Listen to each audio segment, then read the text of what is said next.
Hello बच्चों, कैसे हो। हमने पिछले वीडियो में आपको बताया था कि वक्र क्या है, बहुभुज और उसमें उत्तल बहुभुज और अवतल बहुभुज क्या है। अब 3.1 शुरू करने से पहले आपको वह वीडियो अवश्य देखनी चाहिए, क्योंकि आपको 3.1 प्रश्नावली तभी समझ में आएगी जब आपको इन सारी बातों के बारे में अच्छे से पता चल जाएगा। तो उसके लिए हमने आपको नीचे डिस्क्रिप्शन बॉक्स में उसका लिंक दिया है। तो अब हमारा पहला सवाल है। हमें पहले सवाल में कुछ फिगर्स दिए हुए हैं और हमसे पूछा गया है कि इनमें से बताओ साधारण वक्र कौन सा है। वक्र हमारा साधारण हो उसके लिए क्या है, वो रेखाखंडों से भी बना होना चाहिए या वो वक्र से भी बना होना चाहिए। तो हमारा पहला सवाल है, पहला जो आकृति है हमारी वो रेखाखंडों से बनी है, दूसरी भी हमारी रेखाखंडों से बनी है, लेकिन जो तीसरी आकृति है वो हमारी साधारण वक्र नहीं है, क्योंकि इसमें एक आकृति के अंदर दूसरी आकृति भी दी हुई है। चौथा है, हमारा ये साधारण वक्र नहीं कहा जा सकता क्योंकि इसमें कई रेखाएं एक दूसरे को काट रही हैं। पांचवा हमारा साधारण वक्र है, छठा भी हमारा साधारण वक्र है, सातवां साधारण वक्र है, लेकिन आठवां फिर साधारण वक्र नहीं है। क्यों नहीं है? क्योंकि इसमें एक वक्र ऊपर दिया हुआ है, फिर एक नीचे दिया हुआ है और एक रेखा दी हुई है। ये भी क्या है, एक वक्र है, यानी इसमें 3 वक्रों का प्रयोग हुआ है, तो इसे हम साधारण वक्र नहीं कह सकते। दूसरे भाग में पूछा गया है साधारण बंद वक्र बताओ। ये हमारा बंद आकृति है, ये हमारी बंद है, ये साधारण वक्र है ही नहीं, ये हमारी साधारण वक्र नहीं है। ये हमारी बंद आकृति है, ये हमारी बंद आकृति है, ये भी हमारी बंद आकृति है और ये हमारा साधारण वक्र नहीं है। तो हमारी साधारण बंद वक्र कौन कौन से हुए? पहला, दूसरा, पांचवा, छठा भाग और सातवां भाग। फिर हमसे पूछा गया है बहुभुज। तीसरे भाग में बहुभुज हमने पिछली वीडियो में बताया था कि क्या होता है। बहुभुज सिर्फ रेखाओं से बना हुआ होना चाहिए। तो पहला भाग हमारा सिर्फ रेखाओं से बना है, दूसरा भाग हमारा रेखाओं से बना है, तीसरे भाग में रेखाओं का प्रयोग नहीं हुआ। चौथा भाग हमारा बहुभुज है, इसमें भी हमारी रेखाओं का प्रयोग हुआ है। पांचवा भाग हमारा बहुभुज नहीं है, छठा भाग हमारा बहुभुज नहीं है, सातवें भाग में भी हमारा सिर्फ रेखाओं का प्रयोग नहीं हुआ, आठवां भाग हमारा बहुभुज नहीं है। तो हमारे बहुभुज कौन कौन से हुए? पहला भाग, दूसरा भाग और चौथा भाग। बाकी सब में रेखाओं के साथ साथ वक्रों का प्रयोग हुआ है। चौथे भाग में हमसे पूछा गया है उत्तल बहुभुज।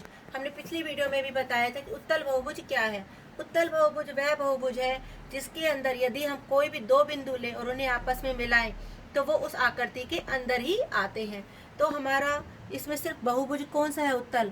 दूसरा भाग, इसमें हमारा यदि मैं इन दोनों को मिलाऊं तो ये बिंदु हमारे इस आकृति से बाहर जाकर मिलेंगे, तो ये हमारा उत्तल बहुभुज नहीं है, ये हमारा उत्तल बहुभुज है।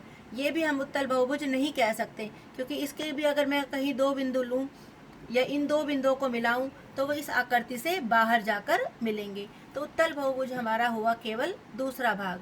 अवतल बहुभुज कौन से हुए?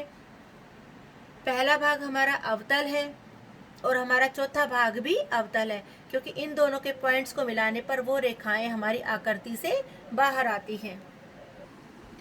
हमारे दूसरे क्वेश्चन के पहले भाग में पूछा गया है कि उत्तल चतुर्भुज में कितने विकर्ण होते हैं।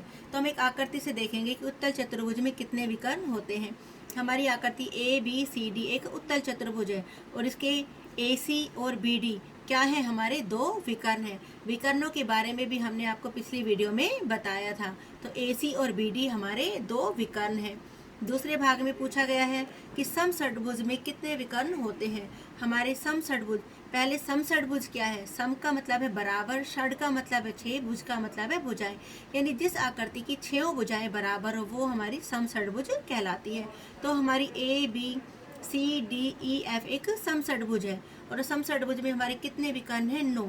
पहले हमने ए बिंदु से स्टार्ट किया, ए को सी से मिलाया, ए को डी से मिलाया, ए को ई से मिलाया, हमारे कितने विकर्ण हो गए? 3।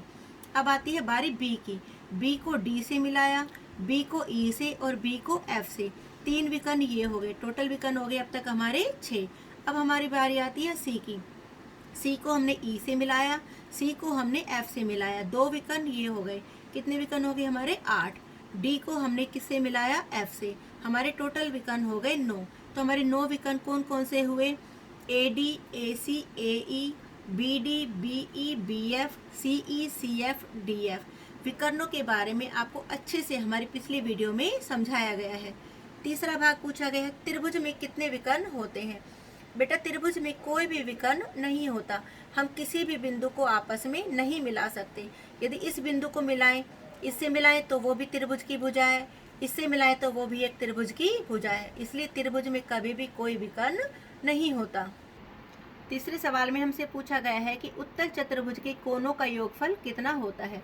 हमने एक एग्जाम्पल लिया है ABCD, ये एक हमारी उत्तल चतुर्भुज है और चतुर्भुज के चारों कोनों का जोड़ कितना होता है हमारा 360।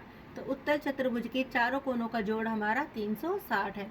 फिर पूछा गया है कि यदि चतुर्भुज उत्तल ना हो तो क्या फिर भी हमारे कोनों का योगफल इतना ही रहेगा। तो हमने एक और आकृति ली ABCD, ये हमारी उत्तल चतुर्भुज नहीं है, ये हमारी कैसी चतुर्भुज है, अवतल चतुर्भुज। तो हमने इसके B और D भाग को मिलाया तो हमारे 3 एंगल 1 2 3 इस त्रिभुज से आ गए, 4 5 6 3 एंगल हमारे इस त्रिभुज से आ गए। हमने इन तीनों एंगल्स और इन तीनों एंगल्स यानी 6 एंगल्स को जोड़ा, कोनों को जोड़ा, तो हमारा कितना निकल के आया 180 यहाँ से और 180 यहाँ से, 360। यानी क्योंकि त्रिभुज के तीनों कोनों का जोड़ 180 होता है, तो हमारी 2 त्रिभुज हैं, तो इस पूरे चतुर्भुज के चारों कोनों का जोड़ कितना हो गया 360। तो यदि चतुर्भुज उत्तल ना हो तो भी हमारे कोनों का योगफल कितना होता है 360। यानी चतुर्भुज उत्तल हो या अवतल हो, कोनों का योगफल हमेशा कितना होता है 360। अब हमारा आता है चौथा क्वेश्चन। चौथे क्वेश्चन में हमें पूछा गया है कि बहुभुज के कोनों का योग कितना होगा यदि हमारी उसकी भुजाएं हैं 7। हमने पिछली वीडियो में बताया था कि यदि भुजाओं की संख्या n हो तो उसमें से हम 2 घटा देंगे और उसे कितने से गुना करेंगे 180 से, तो वो हमारे बहुभुज के कोनों का योगफल आ जाएगा। अब जैसे हमारे पहले भाग में पूछा गया है 7 भुजाएं, यदि उसकी भुजाएं 7 हैं तो उसमें से 2 घटा दो, 7 में से 2 गए 5 और 180 से गुना कर दो। 180 की 5 से गुना करी, हमारा कितना आया 900।